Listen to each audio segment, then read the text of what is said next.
J'ai commencé le dessin sérieusement, j'ai direct voulu m'améliorer le plus vite possible. C'était comme une genre d'obsession, je sais pas toi, mais moi je voulais juste réussir à dessiner comme les artistes que j'admirais. Et la finalité de tout ça, c'était réussir à dessiner par imagination. Et pour ça, j'ai testé énormément d'exercices. Que ça soit juste copier des personnages de mes mangas préférés, genre Goku, Deku, Naruto, je pense la classique, à dessiner des 10 heures par jour pendant plusieurs mois. Du coup, au bout de 2 ans de dessin presque quotidien avec un très gros rythme, j'ai enfin trouvé l'exercice qui me permet de voir mon amélioration presque instantanément. Je te parle de l'exercice qui m'a permis de réussir à dessiner par imagination et de me rapprocher de mes artistes préférés. On parle du study, l'exercice qui a changé ma vie, j'ai pas peur de dire les termes. Et dans cette vidéo, je vais te montrer en 4K littéralement comment moi je fais pour study. Mais d'abord, c'est quoi le study concrètement? Bon, perso, j'ai découvert ce terme il y a un peu moins d'1 an quand je commençais à tester la technique de regarder 10 vidéos de dessin par jour minimum. À ce moment-là, clairement, j'avais qu'un objectif en tête, réussir à dessiner par imagination. Comme je t'ai dit, j'ai vraiment tout tenté, même une école d'art. Et un beau jour, j'étais ultra crevé, il me restait encore une vidéo à regarder. J'avais trop la flemme. Et c'est pile à ce moment-là que les étoiles se sont alignées. Je tombe sur une vidéo de Marc Brunette, un célèbre youtubeur dessin, je pense que tu connais sûrement, qui a dit une phrase dans cette vidéo qui a littéralement, et j'ai pas peur de le dire, sauvé ma vie. Parce que à ce moment-là, j'allais vraiment pas bien. Je venais de quitter mon école d'art, je dessinais 10 heures par jour minimum sans voir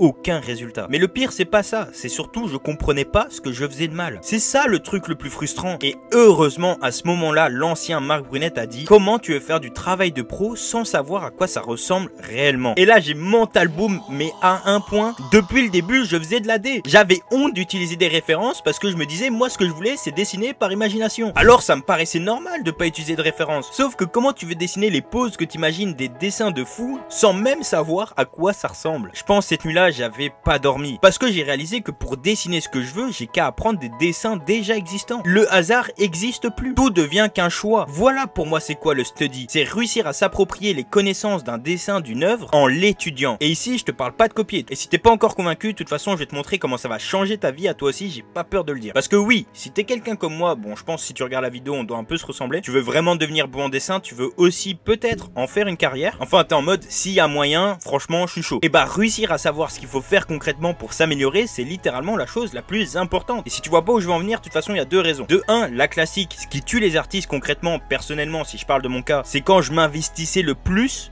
et que je voyais pas de résultat. Comprendre ce qu'il faut faire concrètement pour s'améliorer, ça va t'apporter un truc bien précis, la clarté. Mon plus gros défaut, c'était juste mon manque de clarté pour atteindre mes objectifs. Et je suis sûr que c'est ça qui tue les artistes à petit feu. Parce que nous, on n'est pas comme des sportifs où à 28 ans, notre prime il est fini, on est oublié. Non, la carrière d'un artiste, elle dure jusqu'à la fin de sa vie. Du coup, le plus important, c'est de jamais s'arrêter. Et pour ça, faut de la clarté. Et de 2, pourquoi c'est important de savoir quoi faire concrètement pour s'améliorer? Parce que si tu veux en vivre, soit dans un studio, soit devenir mangaka ou etc., faut quand même devenir bon, surtout dans le domaine du dessin où le diplôme n'a aucune valeur. Je te dis les termes, si là t'étais le meilleur artiste de toute ta génération et que t'avais 15 ans, toutes les portes seraient ouvertes à toi. Alors oui, le study va changer ta vie parce que si le dessin c'est sérieux pour toi, il va t'apporter de la clarté, un chemin à suivre pour juste t'améliorer et atteindre tes objectifs. Et les gars, une fois que tu sais exactement ce qu'il faut faire pour s'améliorer, bah en fait la vie ça devient un jeu vidéo. Bon, maintenant que t'as compris à quel point c'était important, faut voir comment on peut rajouter le study dans sa routine. C'est super important que tu comprennes ça même avant de savoir comment study. Premièrement, faut savoir construire une bonne routine de dessin. Et le truc le plus dur pour moi, ça a été de supprimer cette idée super néfaste que la souffrance égale résultat. J'insiste, j'ai jamais autant progressé de ma vie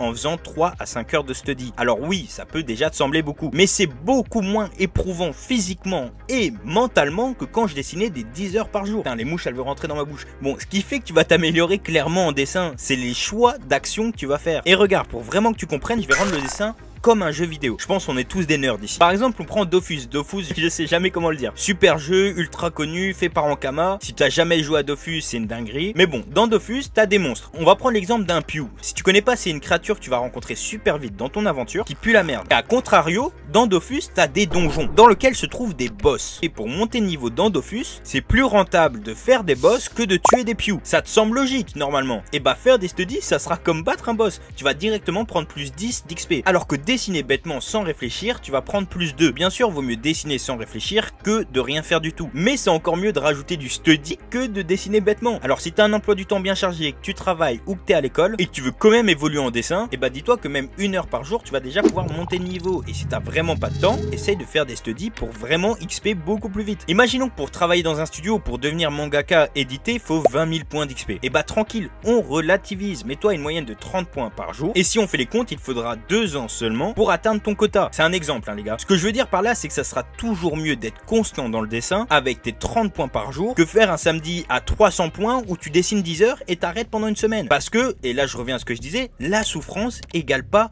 résultat. Et ça les gars, je l'ai vraiment appris à mes dépens. Parce que tu peux pas tenir 50 ans quand tu souffres. Vaut mieux être constant 10 ans que d'arrêter après une année où t'as tout donné et être dégoûté du dessin, plus jamais toucher un crayon. Moi perso, après avoir fait plus d'1 an à 10 heures de dessin par jour, il m'a fallu 2-3 mois pour récupérer où c'était impossible de toucher un crayon. Mais quand je vous dis impossible, mes mains étaient détruites. Alors je vous dis pas de vous branler, je suis vraiment du parti des gens qui disent qu'il faut vraiment dessiner beaucoup. Mais dessiner intelligemment sera toujours plus efficace. Bon, assez de blabla, on va voir concrètement comment je te dis de la meilleure des façons. Parce que oui, il y a moyen de faire de la grosse D et que ça te serve à rien. Quand j'ai commencé le study, je comprenais rien. Pour te rappeler, le but de l'exercice, c'est s'approprier les connaissances d'un artiste, d'une œuvre, et les incorporer dans tes dessins. Si tu rates une étape, t'es mort. Surtout l'étape la plus importante, de réussir à incorporer toutes les infos dans ton style, dans tes dessins. Sinon, on revient au même stade que quand tu copiais tes personnages d'animé préférés. Moi perso, à la fin de la journée, je savais pas les refaire. Dis-toi que le study, c'est un peu comme t'as toujours fait, la copie. Une version full malveillance, où tu comprends exactement ce que tu fais pour savoir le refaire en toutes circonstances. Parce que t'as unlock le truc le plus important en dessin,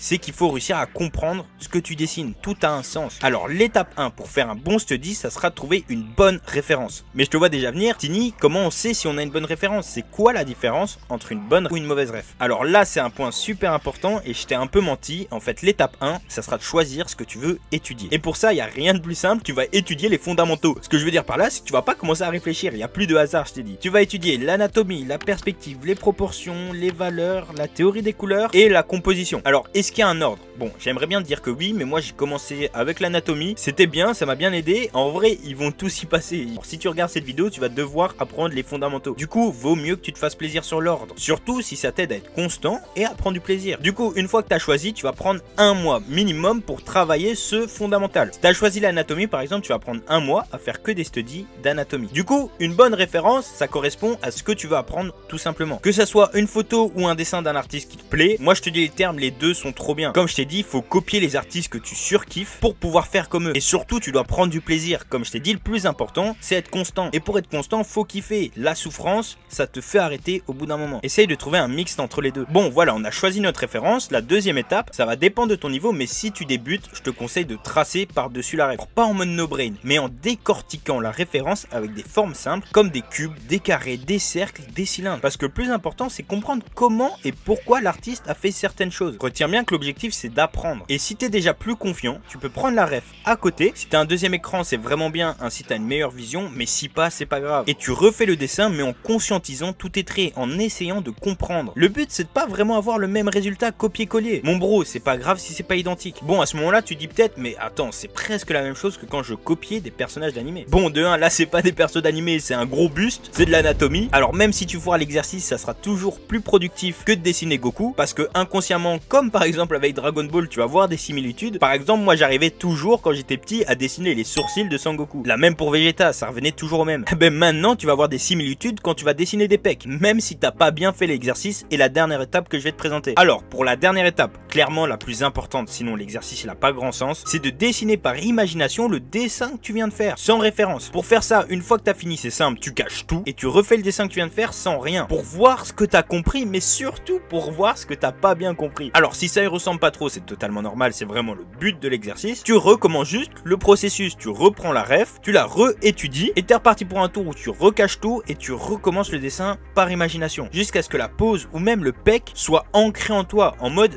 t'es vraiment compris ce que tu faisais. Regarde par exemple, avant de connaître le study, j'avais voulu apprendre le crâne. Et pour ceux qui ont déjà essayé, le crâne c'est vraiment une galère. T'as plein de détails de partout, t'as l'impression que c'est super complexe, encore plus en perspective. Et quand t'essayes de tout copier d'un coup, bah en fait tu comprends rien. Mais quand tu fais les choses bien et que t'apprends en faisant un study, et qu'au début tu prends la ref, tu vas tracer par-dessus avec des formes simples, que tu vas commencer à comprendre pourquoi certaines choses se connectent ensemble, c'est là que tu vas apprendre à pouvoir redessiner un crâne par imagination. Tout va plus vite et t'apprends réellement. Parce que le but à la fin c'est que tu puisses dessiner un crâne dans n'importe quel angle grâce à l'entraînement que t'as eu auparavant en fait. Et le study, ça a permis à des gars comme toi de vraiment progresser super rapidement. Je pense à Ziggy, Axel, Quentin et plein d'autres petits gus de la Tiny School qui ont réussi à step up en fait super rapidement. Et je te dis pas que c'est une méthode de rêve le study, tu vois, c'est juste mathématique. Tu vas prendre plus d'XP en sachant study. Du coup, c'est vraiment pour ça que j'ai créé la Tiny School, parce que si tu te sens seul, que t'as des questions auxquelles t'as l'impression que personne te répond, et bah je serai là pour ça. Bon, déjà t'as des dizaines d'heures de cours sur évidemment les fondamentaux, la perspective, l'anatomie, les proportions, la lumière, les couleurs, etc. En plus de ça, t'as 2 gros lives par semaine où je réponds à tes questions, je corrige tes dessins en temps réel et où je fais des cours tout simplement. Et en plus, j'invite aussi souvent des guests. Là, on a pu inviter Jasko, le roi du concept artiste qui taffe chez Valorant, Dai qui a notamment été édité au Japon, Claude qui a animé une partie quand même dans la saison 4 de Wakfu. En gros, le but c'est que ça soit vraiment une communauté de tryharders qui veulent vraiment s'améliorer en dessin. Et pour ça, t'as aussi des devoirs que je mets toutes les semaines. De toute façon, t'as le lien dans la description, c'est pas du tout obligé. J'ai déjà essayé de t'aider le plus possible. Mais c'est vraiment si tu veux aller plus loin, tout est expliqué de toute façon dans le lien. J'espère sincèrement que la vidéo t'a quand même bien aidé. Et bisous mon bro.